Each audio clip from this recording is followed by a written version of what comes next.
61. Un aviso. Siracusa, otoño de 205 a.C. Los días que siguieron al banquete fueron de gran trabajo para Publio. Necesitaba más trigo, más aceite, más carne, más pescado, más ganado, más barcos, más caballos, más hombres, más adiestramiento, más tiempo. Catón no había molestado en unas semanas, aunque estaba seguro de que algo estaría maquinando, pero no tenía ni energía ni minutos para ocuparse de las posibles maniobras del cuestor. Tuvo el cónsul, además, que enviar a Lelio con parte de las tropas a Locri. El relato de los enviados de la ciudad recién conquistada había sido demoledor, y debía reinstaurar el orden lo antes posible. Pero al menos había conseguido desembarazarse de Sergio Marco y Publio Macieno, quienes por su rebelión contra Pleminio quedarían ahora en Locri bajo arresto y en manos de un encolerizado y vengativo pretor. Seguía informando de los acontecimientos en Roma, por correos públicos con información del Senado y por cartas privadas, las más valiosas, que le llegaban escritas por su hermano Lucio. Recién llegado de revisar las tropas acantonadas junto a las murallas de Siracusa, el cónsul recibió de manos de su esposa unas tablillas grandes. «Han llegado mientras estabas fuera», le dijo su esposa ofreciendo en sus manos la preciada carga. Publio le dio un beso en la mejilla.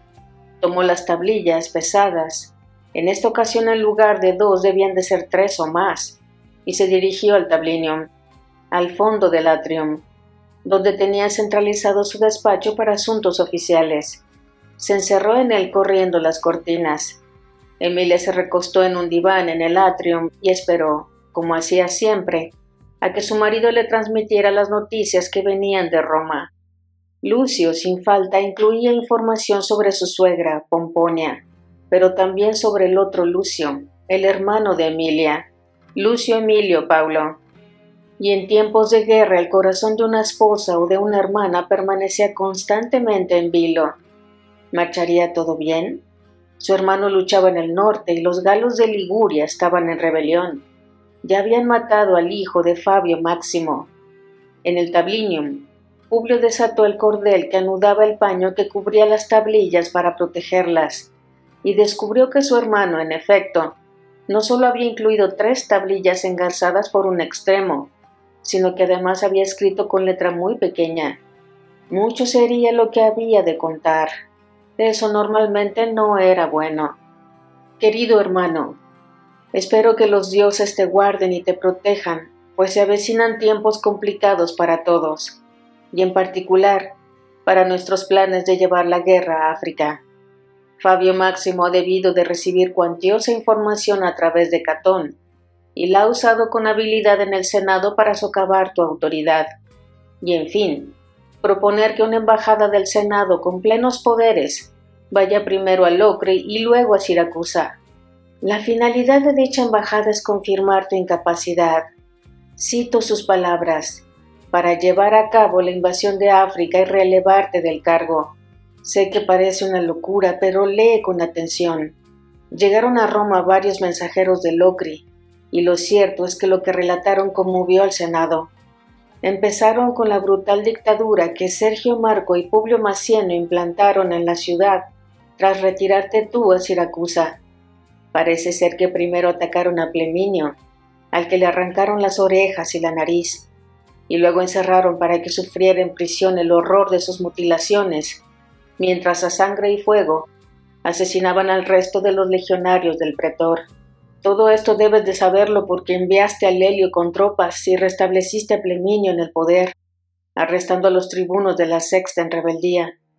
Como imaginarás, los actos de Marco y Macieno dieron pie a que Máximo recordara al Senado la rebelión de Suero, lo que reiteró una y otra vez. Pero la cosa empeoró cuando los embajadores de Locri relataron cómo Pleminio, seguramente enloquecido por su cara desfigurada, lleno de odio, primero sacó a Marco y Macieno de la cárcel y los torturó a plena luz del día frente al templo de Proserpina. Allí les arrancó las orejas y la nariz, y luego los ojos y la lengua, y mientras gritaban hizo que ataran sus extremidades a 4 caballos que tiraron de ellos en direcciones opuestas, hasta desmembrarlos. Luego tomó los pedazos y los arrojó a los cerdos sin sepultura alguna. Eran rebeldes, pero eran tribunos. Tu arresto fue correcto, pero la actuación de Pleminio también enfureció al Senado. Y para mayores males, el pretor desató a continuación su ira contra los ciudadanos de Locri, según él por no haber impedido la rebelión de los tribunos, por no haberle ayudado cuando éstos la atacaron.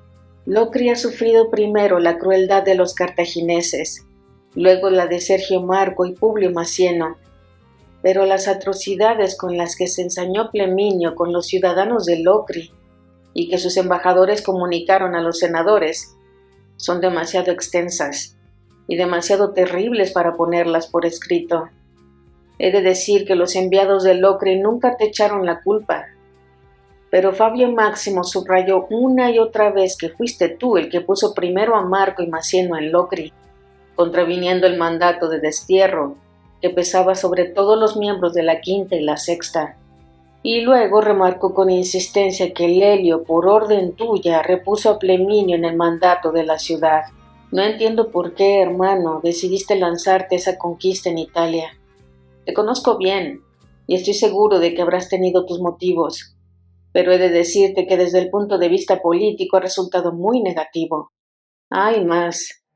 Una vez que los enviados de Locri nos dejaron solos en la curia, Fabio Máximo añadió más acusaciones, como tu sabida pasión por el teatro, acusándote de distraer a los legionarios con representaciones obscenas y que se mofan de la guerra, de los oficiales, de la disciplina. Añadió que envileces a tus hombres con banquetes suntuosos, que regalas vino a raudales, y que, en fin, haces todo aquello que un buen general no debería hacer nunca. Sentenció que permitirte que sigas al mando era perder 2 legiones enteras a manos de un loco, y concluyó con un dato que, si bien es algo anecdótico, añadió aún más leña al fuego. Dijo que habías llegado a un pacto secreto con el escritor Tito Maxio Plauto para liberar a Nevio de su prisión en Roma, lo cual, como estoy seguro que entenderás, puso a los metelos del lado de Máximo sin dudarlo. Nosotros no teníamos ni fuerza ya ni argumentos para defenderte, pero se nos ocurrió maniobrar utilizando la influencia que nos quedaba para incluir entre los miembros de la embajada a los 2 tribunos de la plebe, Marco Claudio y Marco Cinquio. Estos son hombres ecuánimes, representan al pueblo y el pueblo está contigo. Con ellos tienes la oportunidad de, al menos, recibir una evaluación justa. Incluso Marco Pomponio, el senador que encabeza la misión, aun siendo proclive a las ideas conservadoras de Máximo, no es ni mucho menos el más radical de entre ellos. Creo que Fabio Máximo lo ve tan fácil que decidió ceder en estos aspectos. La embajada acudirá primero a Locri para arrestar a Pleminio y restablecer el orden en aquella ciudad, y luego acudirán directos a Siracusa. La visita a Locri te da un poco de tiempo, y he hecho todo lo que está en mi mano para intentar que esta carta te llegue lo antes posible y puedas así, con tu habitual y sorprendente astucia, querido hermano, idear la forma de impresionar a la embajada del Senado para mantenerte en el gobierno de la isla y al mando de las legiones quinta y sexta. Te deseo que con ellas acudas a África y que en África, contra todo lo que pronostican nuestros enemigos en Roma, encuentres la forma de alcanzar la victoria. Los asuntos de la familia están en orden. Madre se encuentra bien, preocupada por ti, pero bien. Si por ella fuera, se escaparía por la noche para sacarle los ojos a Fabio Máximo. Pero creo que aunque se lo permitiera, Máximo es inalcanzable. Solo viene a Roma a las sesiones del Senado y luego se refugia en su gran domus, a las afueras de la ciudad, donde un pequeño ejército de veteranos de la campaña de Tarento le custodian, como si de un dios se tratara. La muerte de su hijo le ha hecho aún más mordaz en sus diatribas y más rencoroso. A tu esposa mándale mis saludos y dile que su hermano está bien. Ha participado en varias misiones con las legiones en el norte, y aunque los galos están revueltos, ha regresado para estar unos días en Roma. Como siempre, su presencia contribuyó a reforzar nuestras débiles posiciones en el Senado. A él le debes la idea de la presencia de los tribunos de la plebe en la embajada que te visitará pronto. Cuídate. Ruego a Júpiter, a Quirino, a Marte y a Juno, y a todos los dioses que velen por ti, y que te guíen en tus planes, y que te ayuden para que no desfallezcas en tu ánimo, pese a las noticias de esta carta. Tu hermano que te quiere y te admira, Lucio Cornelio Escipión. Publio arrojó las tablillas contra la pared. ¡Por todos los dioses!, exclamó, y se quedó con los brazos en jarras mirando a la pared del tablinium. Emilia, que había escuchado el golpe de las tablillas al chocar contra la piedra del muro, dejó la lana que estaba tejiendo. Despacio, y con el alma en vilo, asomó su pequeña y delgada figura por entre los cortinajes que daban acceso al despacho de su marido desde el atrium. Publio permanecía en pie, tenso, pero al verla relajó un tanto su expresión y respondió a la inquisitiva y nerviosa mirada de su mujer. «Tu hermano está bien, dijo, y Emilia tranquilizó las tensionadas facciones de su rostro. «¿Qué ocurre entonces?», preguntó con sincero interés. «Por Júpiter óptimo máximo», reinició Publio, llevándose ahora las manos a la nuca y dejándolas allí, entrelazados los dedos, durante unos segundos. Emilia le observaba sin interrumpirle en sus imprecaciones a todos los dioses, que se prolongaron durante un minuto entero. En pie, sin dejar de mirar la pared, un esclavo entró algo agitado, pensando que algo de lo que habían servido a su señor estaba en mal estado o roto o mal cocinado. Sobre la mesa del tablinium había una copa de vino con muslum y un cuenco con sopa de ave, bebida y comida que el cónsul gustaba de tener a mano en todo momento. Pero el esclavo no tuvo tiempo de preguntar nada. Apenas se había aparecido desde el atrium cuando Publio se giró hacia él, y como si persiguiera a un enemigo en medio de una batalla, le maldijo en voz en grito.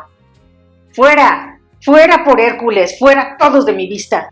No quiero ver a ningún esclavo en todo el día, ninguno. Al que vea lo mato». El esclavo, conducido por su experiencia y por la agilidad de sus piernas, desapareció por donde había venido como una hoja arrastrada por un viento de tormenta. Emilia decidió intervenir. «Ya es suficiente, Publio. ¿Qué ocurre? No quiero quedarme sin esclavos, y tu furia parece que quiera llevárselos a todos por delante». Publio la miró, suspiró, salió del tablinium y se sentó en un triclinium, pero sin reclinarse. Emilia se sentó a su lado en el mismo triclinium. «¿Qué ocurre?», repitió. «¿Por qué arremetes contra los esclavos? Siempre nos han servido bien. ¿No era una carta de Lucio, tu hermano? ¿Tu madre está bien? ¿Tu hermano también?». Publio asintió con lentitud. Están bien, no es eso». Y cayó mirando a su alrededor. Emilia le comprendió. «¿Temes que nos escuchen?», preguntó en voz baja. Publio asintió. «Bien», respondió Emilia, bajando aún más la voz, hasta convertirla en un susurro apenas perceptible por su marido. «Dime qué dice Lucio». Publio habló mirando hacia el suelo, en un tono muy suave, de forma que sus palabras quedaban quebradas por el aire a más de un par de pasos de distancia, pero eran perfectamente audibles para su esposa. «Lucio me habla del Senado, de la última intervención de Fabio Máximo. Ha utilizado toda la información de la que disponía. Era de esperar, para atacarme y aún más para atacar la invasión a África. Aún lucha contra esa idea, quiere detenerla a toda costa. Ha utilizado mi desembarco en Locri y ha incidido en que las legiones quinta y sexta son indisciplinadas. Ha recordado al Senado el motín de Suero, insistiendo en mi incapacidad para devolver esas tropas a la disciplina legionaria. Ha criticado que vivamos en Siracusa, que fomente representaciones de teatro cuestionables. Se refiere al Miles Gloriosus, que recibimos escritores. En fin, que más que preparar una invasión dilapidamos los recursos del Estado en un retiro de lujo, mientras Roma está luchando por su supervivencia. El Senado envía una embajada con un pretor al frente de 10 legati. al que acompañan gracias a los dioses y a la astucia de tu propio hermano, los 2 tribunos de la plebe, menos mal, y un edil, todos juntos para examinar la situación, y según vienen aleccionados para detener el desembarco en África. Ahora, cuando lo teníamos todo tan cerca, pero eso ya me lo esperaba. Puedo luchar contra todo eso, tengo ideas. Contaba con ello, no sabía con qué, pero esperaba un golpe de Catón y su amo Máximo. Algo iban a hacer y lo han hecho. Pero ese no es el peor de los problemas. Hay más. Algo que me preocupa más. ¿Qué más, por Castor y Pollux? ¿Qué más, Publio? Publio giró entonces el cuello y la miró a los ojos. Tenemos una espía entre nosotros. Entre los esclavos, supongo. Máximo ha dicho que hasta he pactado con Plauto la liberación de Nevio. Y esa conversación fue aquí, contigo y con Lelio y su esclava. Eso es todo. Nos escuchan. Máximo ha infiltrado 1 o más esclavos en esta casa y nos escuchan. Al final las palabras de la obra de Plauto van a ser verdad. ¿Qué palabras eran esas? Publio recitó de memoria unas líneas de la intervención del esclavo Palestrión al principio del 3er acto del Miles Gloriosos, que se le quedaron especialmente grabadas en la memoria al leer días después de la representación una copia escrita que el propio Plauto le había facilitado. Nam bene consultum concilium sirriptur saepissime, si minus cum cura aut tutela locus loquendi lectus est. Con frecuencia se frustra aquella decisión bien tomada cuando se ha elegido con poca cautela el lugar donde hablar. Me llamó la atención la profundidad de esa frase. No sabía hasta qué punto iba a parecerme tan acertada. Sin duda, Emilia, no fuimos lo suficientemente cautos al elegir hablar con Plauto en este atrium rodeado de decenas de orejas. Emilia se quedó un instante pensativa. ¿No será el propio Plauto el que haya vendido esa información a Máximo? Publio meditó antes de responder, pero cuando lo hizo negaba con la cabeza. No tiene sentido. Sabe que tiene más posibilidades conmigo que con cualquier otro senador. Y desde luego sabe que no tiene nada que hacer con Fabio. Fabio detesta a los escritores, como Catón. Si por él fuera estarían todos en la cárcel con Nevio, o mejor aún, ensartados y muertos como los brucios que ayudaron a Fabio en Tarento. No, Emilia, es alguien de aquí adentro, lo presiento. Y miró a su alrededor. Son todos esclavos que viven con nosotros desde que viajamos a Hispania. Algunos incluso nos acompañan desde casa de tus padres. Son fieles a tu familia, les tratas bien, cumplen bien. Incluso creo que están orgullosos de servirte. ¿Y has manomitido a alguno de ellos al ser mayor? Lo saben y saben que nadie los tratará mejor. Todos son susceptibles de venderse por su libertad y un puñado de haces. Eso siempre es posible. Es posible, concedió Emilia. Son muchos, unos 20 diría yo. Tendría que contarlos y no conozco a todos en profundidad. ¿Quieres que hable con ellos? No, dijo Publio con resolución. Mientras hablaba con Emilia, había tomado una decisión. Será Lelio quien lo haga. De la forma en la que hay que hablar con ellos, tendrá que ser Lelio quien lo haga. Ahora es mediodía, añadió mirando al cielo. Al anochecer Lelio me dirá quién es el traidor. Y si es necesario, morirán todos. Publio se levantó y se dirigió con paso firme hacia el vestíbulo en busca de uno de los lictores apostados a la puerta de la casa. Emilia le observó mientras daba instrucciones al soldado, seguramente indicándole que fuera raudo a por Lelio. Esa tarde iba a correr sangre. Emilia lo lamentó profundamente. Conocía a aquellos esclavos desde hacía años y le dolía lo que Lelio haría allí para saber la verdad. Pero aquí Emilia erguió su cuello con orgullo romano y se alisó la estola que llevaba como vestido. Si había un traidor, era necesario descubrirlo. En eso su marido tenía razón. Emilia despreciaba aquella guerra. Era como un gigantesco mar de odio y envidia y dolor que lo impregnaba todo, su familia, la de su marido, y ahora sus sirvientes, todo. Temía por sus hijos, sobre todo por el pequeño Publio. Crecía y crecía, y la guerra no terminaba, no tenía fin.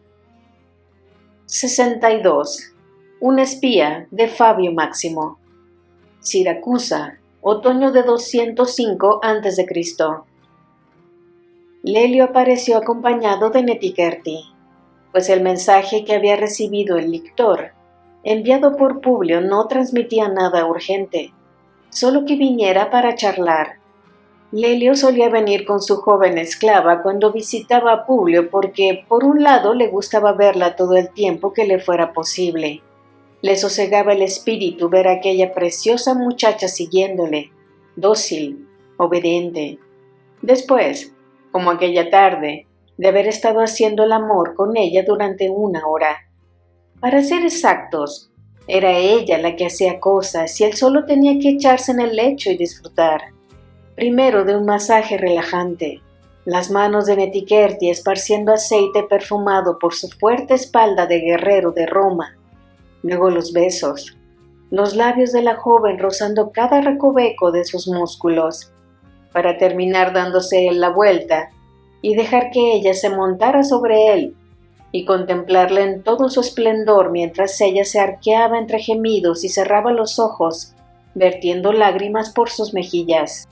Netiquerti se acurrucaba entonces junto a su amo y Lelio se entretenía acariciándole el cabello negro y largo, despeinado, apenas sujeto por el nimbus de oro y perlas que Lelio le regalara años atrás a los pocos días de comprarla. Tras una tarde como esa, para él era un dulce orgullo pasear a aquella joven a su lado y llevarla a ver al cónsul de Roma. En su fuero interno, Lelio quería que ella viera, una y otra vez, el poder de los hombres con los que él trataba, y que de esa forma la muchacha comprendiera hasta qué punto era afortunada por pertenecer a quien pertenecía. Lelio era torpe en palabras, pero mediante su trato amable con la muchacha, para algunos en exceso, para Catón de forma escandalosa, buscaba que Netiquerti se sintiera querida, apreciada, amada. Lelio no sabía si lo conseguía, pero lo intentaba. Publio, por su parte, había observado a Lelio, toleraba la relación con la muchacha. De hecho, Lelio sentía que Publio estaba agradecido a los cuidados de la joven cuando estuvo gravemente enfermo en Cartago Nova. Y por fin quedaba la circunstancia, nada desdeñable, de que Emilia parecía haberle tomado un afecto sincero a Netiquerti, y gustaba de entrar en conversación con ella cuando ambas quedaban a solas. ¿De qué hablaban? Netiquerti no decía demasiado, pero conociendo a Emilia no sería ni de guerra ni de política. ¿Hablarían de ellos? ¿De él mismo y de Publio? Lelio irrumpió en el atrium y saludó amigablemente al cónsul. Netiquerti se quedó un par de pasos por detrás de su amo. «Que los dioses bendigan esta casa y a todos cuantos viven en ella. ¿Querías verme, Publio? Aquí me tienes». El cónsul de Roma comprendió por el tono satisfecho de la voz de Lelio lo que su oficial había estado haciendo aquella tarde con su joven esclava. No le culpaba. Probablemente él, en sus mismas circunstancias, haría lo mismo. Eso le trajo de modo fugaz a su mente cómo ya no hacían el amor con tanta frecuencia Emilia y él. La política, la magistratura, la guerra, no eran buenas semillas para la pasión. Pero todo aquello fue un destello que se apagó por los problemas que le acuciaban en ese momento. Publio tomó del brazo a Lelio y lo llevó a la esquina. «Tenemos un espía», dijo el cónsul en voz baja. «¿Un espía? ¿Dónde?» Publio no dijo nada y se limitó a señalar el suelo. Lelio asintió.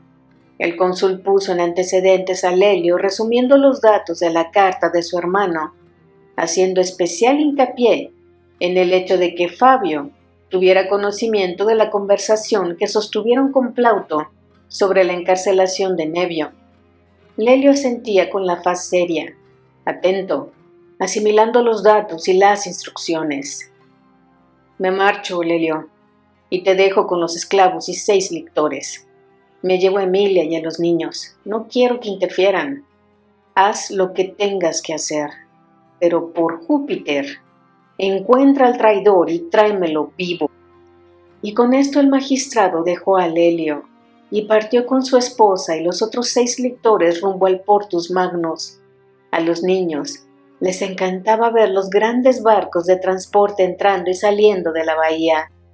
Lelio ordenó llamar a todos los esclavos de la residencia de Publio Cornelio Escipión en Siracusa y que se alinearan junto a una de las paredes del atrium, la opuesta al altar levantado en honor a los dioses lares de la familia. Había un total de 22 esclavos.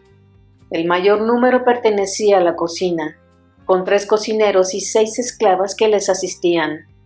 Luego estaban las esclavas personales de Emilia Tercia, 4, y 3 esclavos que se ocupaban del magistrado, de su ropa, sus armas y su aseo. Había un esclavo mayor, una especie de secretario que asistía en la redacción de cartas y otros documentos, y 3 esclavas más, que se ocupaban de la limpieza de la residencia y los jardines. Un hombre de mediana edad, fuerte, con la mente despejada y mirada inteligente que actuaba como ateniense. Y por fin, un niño pequeño que con toda seguridad sería hijo resultado del amor entre una de las esclavas y otro miembro de la servidumbre. Todos estaban nerviosos, pues aquella convocatoria en el atrium era totalmente inesperada y fuera de lo común. Además, si hubieran tenido frente a ellos al amo o a la señora de la casa, quizá pudiera tratarse de que se les anunciara la visita de prohombres importantes o algún asunto familiar, pero la ausencia de los amos y verse encarados con un rudo oficial rodeado de media docena de los guardias personales del cónsul de Roma, no auguraba nada bueno. Lelio les confirmó sus peores vaticinios con rotundidad y precisión. «Hay un traidor entre vosotros, un espía que aprovecha su presencia en esta casa para pasar información sobre lo que aquí ocurre a los enemigos del cónsul en Roma, y quién sabe si más allá de Roma. El cónsul me ha ordenado que averigüe quién de vosotros se ha dedicado a perpetuar tal traición y que se lo entregue. Tengo para esta tarea plenos poderes y haré lo que tenga que hacer. ¿Está claro por Hércules?» Todos callaron. Varios de los hombres empezaron a sudar y alguna de las mujeres se esforzaba infructuosamente en contener un sollozo. Una de las esclavas más jóvenes tomó al niño pequeño, de unos 7 años, y agachándose lo apretó contra su pecho. «¿Hay alguien que tenga algo que decir?», preguntó Lelio con furia. «¿O será necesario que empiece a torturaros uno a uno hasta que el traidor hable? Si hace falta que acabe con todos, así lo haré. No seréis ni los primeros ni los últimos hombres a los que mate». Lelio había pensado en añadir mujeres, pero nunca antes había tenido que matar a una mujer o a un niño, pese a tantos años de guerra.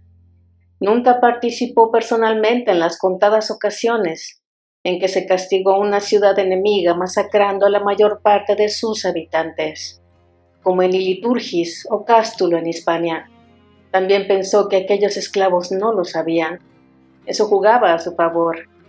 ¿Por dónde empezar? Netiquerti había quedado tras los lictores. Lelio no le había dicho nada. Ella hubiera preferido no estar allí. Pensó que acompañaba a Lelio a una visita más a casa del cónsul y que ahora se habría encontrado envuelta en alguna pequeña, intrascendente, pero siempre cálida conversación con Emilia Tercia. Por el contrario, se veía obligada a presenciar a su amo, Cayo Lelio, presionando, gritando, amenazando a un grupo de esclavos y esclavas indefensos como ella. Se sentía incómoda, nerviosa. ¿Qué debía hacer? Cayo Lelio lo pensó despacio. Podía ir uno a uno, pero aquello podía llevar horas, días, y Publio quería resultados rápidos. Tomó entonces una determinación arriesgada pero práctica. Se acercó en 3 pasos largos y rápidos donde estaba el niño esclavo. Lo agarró por el brazo y haciéndolo volar, lo desgarró del abrazo de su madre esclava. Esta profirió un alarido. Lelio habló sin que su voz temblase. O sale ahora mismo el traidor que ha pasado información sobre esta casa, o empezaré por cortarle las manos a este niño. Y alzó al pequeño estirando del bracito infantil, hasta que el crío quedó con sus pies colgando a 1 metro del suelo. La criatura estaba pálida y de puro terror ni siquiera lloraba. La madre se separó de la fila de esclavos e intentó ayudar a su hijo, pero uno de los lictores se abalanzó sobre ella, la detuvo en seco, y ante la pujanza de la esclava y la pertinaz insistencia en acudir en ayuda de su hijo, la empujó con violencia arrojándola contra el muro del atrium. La joven se golpeó en la cabeza y cayó sin sentido. Un par de esclavas mayores, asistentes de la cocina, se acercaron y tomaron el cuerpo de la joven en sus brazos, acurrucándola contra la pared y comprobando que aún respiraba. El niño empezó a gritar: ¡Madre! ¡Madre! Lelio no se ocupó de hacer callar al pequeño, sino que se limitó a elevarlo aún más estirando del brazo. El niño empezó a llorar, bailando del poderoso brazo del oficial romano, como un cordero colgado de un pincho de hierro en el mercado. Así, Lelio se paseó por delante de todos los esclavos. El atriense, en el centro de la fila de esclavos, miraba a un lado y a otro. Nadie parecía que fuera a moverse. Lelio dejó caer al niño en el suelo. El muchacho se golpeó con fuerza contra las baldosas frías y se hizo sangre en las rodillas. Pero lejos de quedarse quieto, se levantó y fue a correr hacia su madre. Pero la mano de Lelio lo cazó por el cuello de su pequeña túnica, lo echó al suelo, le puso el pie en el pecho impidiéndole que se volviera a levantar, desenvainó la espada y se dirigió de nuevo a los esclavos. ¡Las manos! Por todos los dioses, le voy a cortar las manos a este niño si no me decís algo. El silencio era aterrador.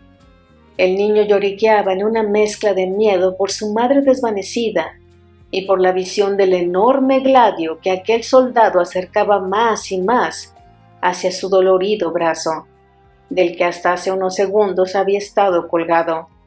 La espada se aproximaba más y más. Lelio dejó de mirar a los esclavos. Apretó los dientes. El gladio tocó la piel de la muñeca del niño. Pensó en hacer un corte rápido para que sangrara y aterrara aún más a los esclavos. Sintió asco de sí mismo. Para esto le había dejado Publio, para ocuparse de matar niños y mujeres y esclavos. Todo había cambiado desde Baecula. Todo. Máximo tenía razón. Voti damnatus. Lelio se sentía maldito entre legiones malditas. «¡Deja al niño!», gritó el atriense. «¡Deja al niño! Yo soy el traidor que buscas. ¡Deja al niño!». Lelio mantuvo la espada tensa, su filo sobre la muñeca infantil. El niño aterrado, sus ojos cerrados, su llanto. El oficial comprendió las palabras del atriense que le llegaron como si viniesen desde muy lejos. Aflojó la presión sobre la espada, relajó los músculos, se incorporó, quitó su pie del pecho del niño, envainó despacio el arma. Vio cómo el crío se arrastraba y gateaba hacia donde las esclavas mayores atendían a su joven madre. Era un niño valiente. Sintió algo de alegría entre tanta miseria. Aquel niño sin duda merecía vivir. Ni siquiera había implorado por él mismo. Solo había estado preocupado por su madre. Lelio había visto a hombres más curtidos vender a sus propios padres en situaciones similares. Y de pronto la faz de Lelio se tornó nuevamente en un duro rictus de miseria. Un par de firmes pasos. Agarró al atriense por los hombros de su túnica y haciéndolo con un vigor furibundo lo separó primero del resto de los esclavos y luego lo arrojó contra la pared opuesta, más allá de los lictores. El atriense, toda vez que vio cómo el niño quedaba libre, No puso resistencia más allá de procurarse la mejor de las caídas posibles, al estrellar sus huesos contra la pared de ladrillo. «Los demás esclavos, fuera de mi vista», vociferó Lelio. Todos salieron raudos del atrium. Cayo Lelio fue de nuevo donde el ateniense se medio incorporaba, arrodillado, apoyando una mano en el suelo, y sin previo aviso le dio una patada en la cara. El esclavo vio cómo del golpe su cabeza y detrás el resto de su cuerpo giraban 180 grados, hasta toparse una vez más con el muro de ladrillo en mitad de su frente. El golpe fue seco y escuchó un chasquido en el interior de su nariz. Perdió el conocimiento un instante, y cuando abrió los ojos se palpó la nariz notando un chorro de líquido caliente que brotaba con fluidez. Se mareó. Lelio le dio un respiro. «La única razón por la que no te mato ahora mismo es porque el cónsul ha pedido que te entregue con vida». Pero acompañó las últimas palabras con un nuevo puntapié en el pecho del dolorido esclavo. Este quedó recogido en el suelo en posición fetal, en un charco de sangre y espumarajos que brotaban de su boca. Era un hombre duro y resistente, pero si aquello continuaba, no sabía cuánto más resistiría. Tenía que pensar en algo, pero como no se le hacían preguntas, no sabía qué decir. Pensó en pedir perdón, pero aquello quizá no hiciese sino enfurecer aún más a aquel oficial romano, al que tantas veces había abierto la puerta de aquella casa. ¿Qué había pasado? ¿Qué estaba ocurriendo? El niño estaba bien. Eso era lo importante ahora. «Amo, déjale por favor, os lo ruego. Lo vais a matar».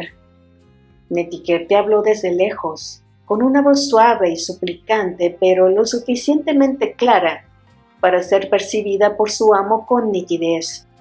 Lelio se volvió nervioso hacia ella. ¿Qué hacía ella ahí? Se había olvidado de su presencia por completo, absorbido por resolver el asunto de la traición. No le gustó que hubiera presenciado todo aquello. «Silencio, Netiquerti, no te metas en lo que no te incumbe». Netiquerti cayó y vio cómo Lelio volvía a patear con saña al esclavo tendido en el suelo. «Habla, miserable. ¿Desde cuándo pasas información a Roma? ¿Con qué frecuencia? ¿A través de quién? ¿Por qué? ¿Para quién?» El ateniense, con las manos en su cogote para protegerse la cabeza, estaba aturdido. Antes nada y ahora demasiadas preguntas de golpe. ¿Por dónde empezar? ¿Para quién? ¿Por qué? Netiquerti volvió a interceder a favor del esclavo. «Mi señor, ¿no veis que ese hombre no hace sino proteger la vida de su hijo?» Lelio, agitado, se volvió hacia ella. «¡Cállate, he dicho!» «Pero, mi amo, ¿no veis el parecido de ese hombre con el niño al que amenazabas antes? Es su padre, sin duda, y solo busca protegerle de tu ira. Por eso se ha confesado. Golpeándole no conseguirás más que mentiras». Lelio se giró hacia el ateniense. Este se había sentado y empezó a hablar entre chorretones de sangre que caían de su nariz. «No hagas caso a esa mujer, mi señor. Yo soy el traidor. He pasado información siempre que he podido a senadores de Roma». «¿A qué senadores? Dame nombres». El ateniense sacudía la cabeza, intentaba detener la hemorragia de la nariz con sus manos. No sé, ellos me enviaban mensajeros, me pagaban. No sé para quién era la información». «¿Y cuándo empezaste? ¿Aquí en Siracusa, en Hispania, en Roma? ¿Cuál fue tu primer mensaje?» El ateniense guardó silencio. Estaba pensando. «Os miente, mi señor, se lo inventa todo», insistió Netiquerti. «Traed al niño y veréis el parecido, es fácil de comprobar». «¡Maldita sea!», exclamó Lelio. «No, dejad al niño, mi señor», aulló el esclavo golpeado. «Entonces decidme cuál fue vuestro primer mensaje». No me acuerdo, estoy confuso, dame tiempo». Lelio se dirigió a los lictores. «Traed al niño». Netiquerti dio varios pasos hacia atrás hasta quedar entre las sombras del atrium. en el lugar opuesto a donde estaba el ateniense, que la miraba con odio. El niño regresó al atrium llorando, fuertemente asido por la cintura por uno de los legionarios. El lictor lo llevaba como quien lleva un saco de sal, y como tal saco lo dejó caer junto al ateniense. El esclavo abrazó al niño de modo instintivo, y el crío ocultó su rostro entre los dobleces de la ensangrentada túnica del ateniense. «Mírame, niño», dijo Lelio en el tono más conciliador posible, pero el crío se apertujaba aún más contra el pecho de su padre. Lelio le cogió de la pierna y tiró de él con fuerza.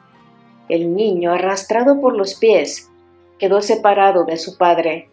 2 lictores cogieron al ateniense y lo mantuvieron en la pared. Lelio giró el cuerpo del niño y lo puso tumbado boca arriba. El niño, blanco como la cal de puro pánico, no decía nada. Pensaba que ahora sí iba a morir. Lelio examinó el rostro del niño y luego el del ateniense, que hizo por esconder su cara, pero le resultó imposible porque un lictor se la mantenía en alto haciéndole con fuerza de la barbilla. Cayo Lelio examinó la nariz puntiaguda, las orejas desplegadas de la cabeza en su parte final, como dobladas hacia afuera, los ojos marrones, la mente despejada de ambos. Eran iguales, salvo que el ateniense ya no tenía la nariz puntiaguda. Netiquerti tenía razón. Aquel miserable solo buscaba proteger al niño, su hijo. ¿Has recordado ya cuál fue tu primer mensaje, esclavo?, preguntó Lelio, dejando al niño en el suelo, asustado, encogido. No, sí, en Roma. Sí, sobre cuando el amo preparaba su partida a Hispania. Escuché que... Lelio se desesperó. Desenvainó la espada de nuevo. Antes merecías morir por ser un traidor, pero no podía matarte porque la orden del cónsul me lo impedía. Pero ahora mereces morir por haberme querido engañar. Y si no eres el espía que busco, puedo matarte sin contravenir la orden del cónsul. Estás muerto, ateniense. El esclavo se arrodilló ante Lelio y suplicó, pero no por él. De acuerdo, sea, pero dejad al niño. Matadme, pero dejad al niño. Lelio le miró con cierta sorpresa. Siempre había considerado que los esclavos eran gente débil. Pensó que iba a rogar por su vida, y en su lugar pedía por la del niño. Al niño no le pasará nada, no tiene culpa de nada, le confirmó Lelio, pero alzó su espada para asestar un golpe contra aquel esclavo que, pese a lo inminente de su muerte, respiraba tranquilo por primera vez desde hacía rato. Netiquerti observaba confusa y asustada el extraño desenlace de los acontecimientos. ¿Ahora Lelio iba a matar a aquel hombre por mentir? ¿Pero en qué pensaban los romanos? ¿De qué forma buscaban mantener sus lealtades? Y el hombre, una vez salvado su hijo, aceptaba su destino sin más. No tenía fuerzas para luchar, para oponerse por más tiempo.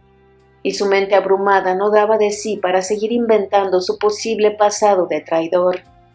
Netiquerti habría querido salvarle y no había conseguido nada. Pensó que con desvelar el obvio parecido del niño con su padre sería suficiente para salvar la vida del esclavo. Pero no era así. Ya no quedaba nada por hacer. ¿O sí? Netiquerti mira al suelo y cierra los ojos. Por su mente desfilan los recuerdos de toda una vida de felicidad y de miseria, de libertad y satisfacción, y de esclavitud y tortura, hasta llegar a los últimos años confusos, donde la pasión y el cariño se mezclaban con el dolor de la mentira y la duda. Está cansada, harta de tanto esconderse, de tanto ocultar, de tanto engañar. De pronto, siente que no puede fingir más. Hasta aquí, hasta aquí. Dejará de mentir y de nuevo, aún en la más cruel de las desazones, volverá a ser, tan siquiera por unos instantes, libre, total y completamente libre. Cayo Lelio, deja de una vez a ese hombre, dijo Netiquerti la esclava, como si ya no fuera esclava. Lelio se detuvo. La espada quedó a un palmo del pecho del ateniense. El oficial se detuvo no tanto por las palabras, sino por el tono de las mismas y por el imperativo. Era una esclava la que se dirigía así a él, una esclava la que osaba darle una orden, y en presencia de los lictores del cónsul. Ese hombre no es quien ha traicionado al cónsul, ni tampoco ninguno de los otros esclavos de esta casa. Aquí no hay más espías que yo. Yo soy la que paso información desde que me compraste en la villa de Quinto Fabio Máximo, y es a él a quien envío los mensajes. Lo hago a través de enviados que me buscan en los mercados de las ciudades en las que hemos vivido, en Roma, en Tarraco, en Cartago Nova, y si no, a través de algún legionario que me aborda en los campamentos durante las campañas militares de los veranos en Hispania. Mi primer mensaje fue sobre cómo buscabas un día fasto para partir hacia Hispania. Lelio recordó entonces las preguntas de Netiquerti acerca del calendario romano. Entonces pensó qué bien se sentía al responder a aquella joven esclava. Y mi último mensaje fue el que informó a Máximo sobre la posible ayuda del cónsul para liberar a Nebio a petición de Plauto. Para Lelio el mundo se detuvo en aquel momento. Era como si no hubiera un antes o un después. Eran tantos los detalles, todas las respuestas a cada una de sus preguntas sobre la traición, que Lelio no tuvo dudas de que Netiquerti decía la verdad. Lelio dejó libre al ateniense. El esclavo gateó hasta tomar a su hijo y abrazarlo y acurrucarse con él junto a la pared. Los lictores les miraron, pero esperaban alguna instrucción de Cayo Lelio. Este, no obstante, estaba de pie, sus ojos clavados en Netiquerti. No decía nada, no sabía qué decir. Desde Roma, todo este tiempo, desde que la compró. ¿Pero por qué? Solo había quedado esa pregunta por responder. ¿Pero qué importaba ya aquello? La joven esclava, a la que había estado protegiendo desde hacía años y con la que yacía todas las noches, la que le cuidaba las heridas, la que le acariciaba, la que le vestía y lo desnudaba, la que se movía como una gata en la cama, la que le escuchaba, la que había pensado en manumitir, convertir en liberta, incluso desposarse con ella. Aquella misma mujer era la que le había estado traicionando día a día, noche a noche, caricia a caricia. Todo falso, todo mentira. ¿Qué importaban ya los motivos? Nada podía justificar aquella traición para con él. Y aun si eso se pudiera justificar, no era lo más grave. Lo peor era la traición al cónsul, la deslealtad completa hacia Publio. Había jurado cuidar, velar por Publio Cornelio Escipión, y era él el que había traído consigo la traición, el espionaje, la mentira al mismo corazón de la familia Cornelia, en Hispania, en Roma y ahora en Sicilia. Y todo por su debilidad con las mujeres y el vino. Netiquerti siempre le servía vino. Sabía que Publio pensaba que últimamente bebía más, y ahora se daba cuenta que era Netiquerti la que promovía aquello. Lo había estado haciendo desde el primer día, y las noches en vela haciendo el amor. Luego se sentía cansado. Decía cosas inadecuadas como en Baecula.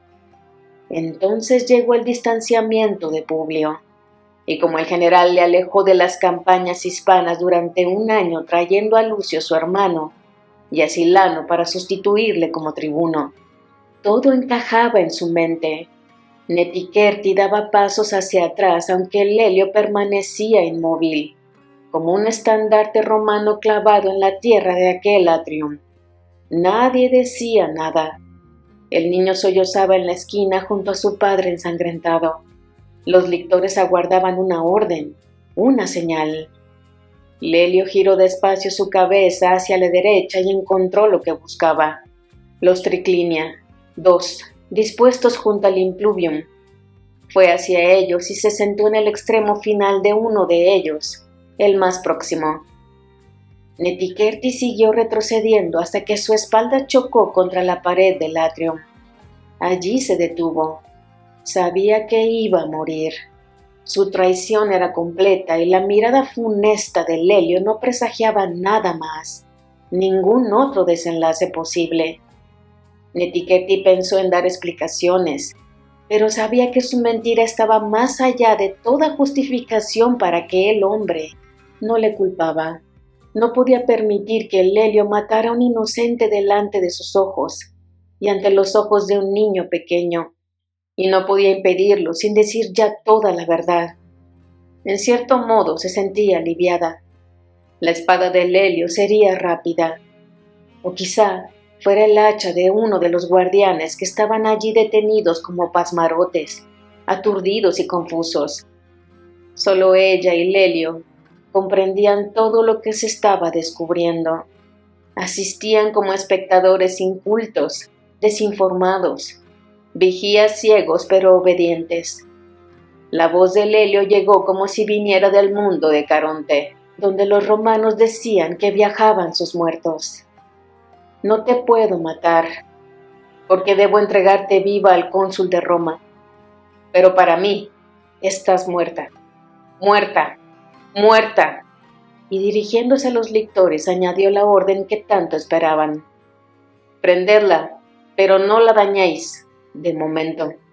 El cónsul debe hablar con ella. Quedaos aquí y guarden el orden. Lelio se levantó y como Netiquerti más temía, sin mirarla, partió de aquella casa. 2 de los legionarios de la guardia del cónsul la tomaron por los hombros y la obligaron a arrodillarse en la esquina. Uno le escupió y otro estuvo a punto de darle un puntapié, pero recordó las instrucciones de Cayo Lelio y se contuvo. Netiquerti sabía que aquello era solo el principio. En la calle Lelio caminaba con pesadez. Tenía que ir a los muelles, buscar a Publio y decirle que ya sabía quién era el traidor, la traidora. Había cumplido su misión. Por una vez, sonrió con una mueca retorcida. Miraba al suelo. Las calles de Siracusa no tenían nada que pudiera interesarle. ¿Qué haría ahora Publio con él? Él, Lelio, siempre empeñado en seguirle para cumplir con el juramento que había hecho al padre de Publio. Mejor le habría ido al joven cónsul sin su ayuda estos últimos años. Imbécil, engañado por una esclava, por una puta, estúpido. Sintió arcadas. Se detuvo y se apoyó en una esquina.